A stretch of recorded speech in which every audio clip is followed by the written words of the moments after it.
8+8 8+8 మామూలు గణితం అయితే 16 అధ్యక్ష. కానీ ఇవాళ 8+8 గుండు సున్నా అని తెలంగాణ ప్రజలు అనుకునే పరిస్థితి వచ్చింది అధ్యక్ష.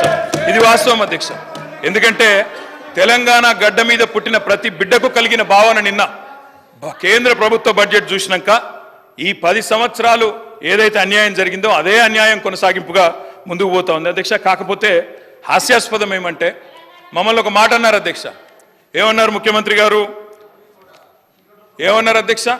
కేసీఆర్ గారు అనవసరంగా పంచాయతీ పెట్టుకున్నారు, ముఖ్యమంత్రిగా కేంద్ర ప్రభుత్వంతో పంచాయతీ పెట్టి కెలికి పంచాయతీలు పెట్టుకొని అనవసర బేసిజానికి వేయండి కాబట్టే 10 ఏళ్లలో ఏం కాలేదు, నేను అందుకే సఖ్యతతో ఉంటా అన్నారు. ఏమన్నారు అధ్యక్ష వారు? ఇక్కడ హైదరాబాద్లో ఒక మీటింగ్లో మోడీ గారు వస్తే ఏమని చెప్పినారు? మాది కేంద్ర ప్రభుత్వంతో ఇప్పటి నుంచి బంధాలు, అనుబంధాలు, సత్సంబంధాలు ఉంటాయి. మోడీ గారు పెద్దన్న లాంటి వారు, బడే బాయ్, నేను చోటే బాయ్ అన్నారు అధ్యక్ష. అన్నాదమ్ముల అనుబంధం మంచి అద్భుతమైన సినిమా పండించిన వేదిక మీద ముఖ్యమంత్రి గారు. మరి ఏమైంది అధ్యక్ష? ఈరోజు ఏం జరిగింది అధ్యక్ష? తన దాకా వస్తే కానీ ఇవాళ శ్రీధర్ బాబు గారు మాట్లాడుతున్నారు సవతి తల్లి ప్రేమ, కక్ష, వివక్ష. మరి మేమేం చెప్పినాం అధ్యక్ష? మేం చెప్పింది కూడా గదే ఇన్ని రోజులు. ఇప్పుడు మీ దాకా వస్తే మీకు తత్వం అర్థమైంది. వాళ్ళు ఎట్లా వ్యవహరిస్తారో, ఎన్నిసార్లు తిరిగినా, ఎక్కే విమానం దిగే విమానం అన్నట్టు 20 సార్లు ఢిల్లీలు దిగినా ఆడ ఏం జరగదన్న విషయం ఇప్పుడు అర్థమైంది మీకు. ఇప్పటికైనా వాళ్ళ తత్వం బోధపడ్డందుకు చాలా సంతోషం అధ్యక్ష. కాకపోతే మాకు మీలాగా కొన్ని అలవాట్లు లేవు. మేము ప్రయత్నం చేసినాం, చాలా పనులు కూడా సాధించినాం. ఏమేమి సాధించినామో కూడా మీకు చెప్తాను. కానీ ఇతరులు సాధించింది మా ఖాతాలో వేసుకునే అలవాటు మాకు లేదు. కేంద్ర ప్రభుత్వం, ఆనాడు రాష్ట్ర ప్రభుత్వం, మేమందరం కూడా కొట్లాడి ఎలివేటెడ్ కారిడార్లు, రక్షణ శాఖ భూములు, ఇవన్నీ మా ప్రభుత్వ హయాంలో వర్క్ జరిగితే కాగితం మీరున్నప్పుడు వస్తే మేము సాధించినామని గొప్పలు చెప్పుకున్నారు. పర్వాలేదు, ఏం పర్వాలేదు. మేము 30,000 ఉద్యోగాలు ఇస్తే మీరు ఇచ్చినారని చెప్పుకున్నారు, అది కూడా పర్వాలేదు. కానీ ఇప్పటికైనా తత్వం బోధపడిందేమో అని చెప్పి నేను భావిస్తా ఉన్నాను.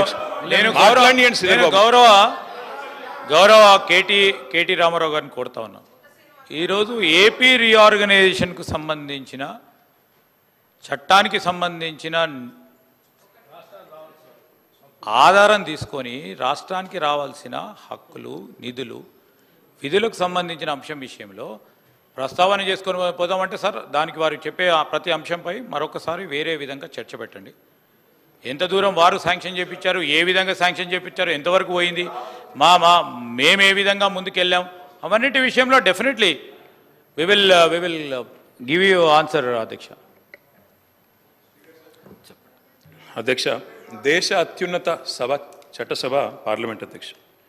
పార్లమెంట్లో మరి ఏపీ రీఆర్గనైజేషన్ యాక్ట్ ఏదైతే ఉన్నదో దానిలో 2 రాష్ట్రాలకు హామీ ఇచ్చారు. అందులో 2014లో పాస్ అయినప్పుడు ఇటు ఆంధ్రాకి ఇటు తెలంగాణకి ఇద్దరికి కూడా హామీలు ఇచ్చినారు. ఇప్పుడు వారు చెప్పినట్టు 35 పైచీలకు హామీలు ఇచ్చారు. కానీ నిజంగా కూడా బాధాకరం అధ్యక్ష. ఒక రాష్ట్రానికేమో చేయూతనిచ్చి మరొక రాష్ట్రానికి చెయ్యి ఇవ్వడం, మొండి చేయి చూపెట్టడం అనేది నిజంగా కూడా మంచిది కాదు, ఇది అన్యాయం. తప్పకుండా ఈ తెలంగాణ హక్కులను ఇవి కాలరాయడమే అవుతుంది. వ్యవస్థీకరణ చట్టానికి ముఖ్యంగా తూట్లు పడవడమే అయినట్టుగా మేము కూడా భావిస్తూ ఉన్నాం అధ్యక్ష. పక్కవారు బాగుపడితే సంతోషపడతాం. ఆంధ్ర రాష్ట్రానికి డబ్బులు ఇచ్చారు, సంతోషం, ఇబ్బంది లేదు. కానీ మనకివ్వలేదు అనే బాధ మాత్రం ఇవాళ తెలంగాణలోని ప్రతి బిడ్డలో కూడా ఉన్నది అధ్యక్ష. ముఖ్యంగా కొట్లాడి తెచ్చుకున్న తెలంగాణలో ఇంత చిన్న చూపా కొట్లాడి తెచ్చుకున్న తెలంగాణ మీద అనే ఒక బాధ తప్పకుండా ఉన్నది అధ్యక్ష. అధ్యక్ష, తెలంగాణ హక్కులను ఎవరు హరించినా, ఎవరు ఇబ్బంది పెట్టినా తెలంగాణ ప్రయోజనాల విషయంలో తప్పకుండా వారి మెడలు వంచే బాధ్యత మరి తెలంగాణ కోసమే పుట్టిన పార్టీగా, తెలంగాణ గడ్డ మీద పుట్టిన పార్టీగా బీఆర్ఎస్ పార్టీ అనే మాట నేను మళ్ళొకసారి గుర్తు చేస్తూ ఉన్నా అధ్యక్ష.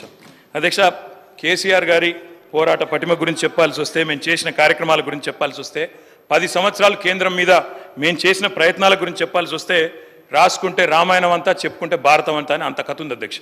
కానీ కొన్ని మాత్రం తప్పకుండా మీ దృష్టికి తీసుకొని రావాల్సిన బాధ్యత మా మీద ఉన్నదని నేను భావిస్తూ ఉన్నా అధ్యక్ష. అధ్యక్ష, మొట్టమొదట రాష్ట్రం ఏర్పడ్డదో లేదో ఇంకా అప్పటికి ముఖ్యమంత్రిగా కేసీఆర్ గారు ప్రమాణ స్వీకారం కూడా చేయలేదు. చీఫ్ మినిస్టర్ డెసిగ్నేట్గా ఉన్నారు. 7 మండలాలు తెలంగాణకు సంబంధించి అన్యాయంగా ఒక ఆర్డినెన్స్ ద్వారా మరి ఆనాడు పోలవరంలో ముంపులో భాగంగా ఆంధ్రాలో కలిపితే మొట్టమొదటగా స్పందించింది, రాష్ట్ర బంద్కు పిలుపునిచ్చింది, ఆనాడు అప్పటి కేంద్ర ప్రభుత్వాన్ని వ్యతిరేకించింది మా పార్టీ అధ్యక్ష. ఆనాడు ఇంకా ప్రభుత్వం ఏర్పాటు చేయకపోయినా కొట్లాడింది మేము అధ్యక్ష. అధ్యక్ష, ఇది సెప్టెంబర్ 7, 2014. ఆనాడు కేసీఆర్ గారు మరి ప్రధానమంత్రి గారిని కలిసి తెలంగాణ రాష్ట్రానికి ప్రత్యేక ప్యాకేజ్ ఇవ్వండి, ప్రత్యేక హోదా ఇవ్వండి, ఆంధ్ర అడుగుతున్నది, మాకు కూడా స్పెషల్ స్టేటస్ ఇవ్వండి అని అడిగిన ప్రెస్ క్లిప్పింగ్ అధ్యక్ష. అధ్యక్ష ఒక్కసారి కాదు అధ్యక్ష, 1,15,667 కోట్లు మా రాష్ట్రానికి ఇవ్వండి అని చెప్పి ముఖ్యమంత్రిగా అన్నాడు కేసీఆర్ గారు. ఇది సెప్టెంబర్ 16 మన 2016 ఫిబ్రవరి 12 అధ్యక్ష. అధ్యక్ష ఒకటి కాదు అధ్యక్ష, ఇట్లా ఎన్నో సందర్భాలు. ఇక 2015లో అధ్యక్ష మళ్ళీ కలిసిన ఫోటోలు. అదేవిధంగా ఒక్కసారి కాదు అధ్యక్ష, ఎక్కని కొండలేదు మొక్కని బండలేదు అన్నట్టు ప్రతి విషయంలో ప్రతి ప్రాజెక్టు విషయంలో కేంద్ర ప్రభుత్వం దగ్గరికి పలుమార్లు పోయినాం అధ్యక్ష.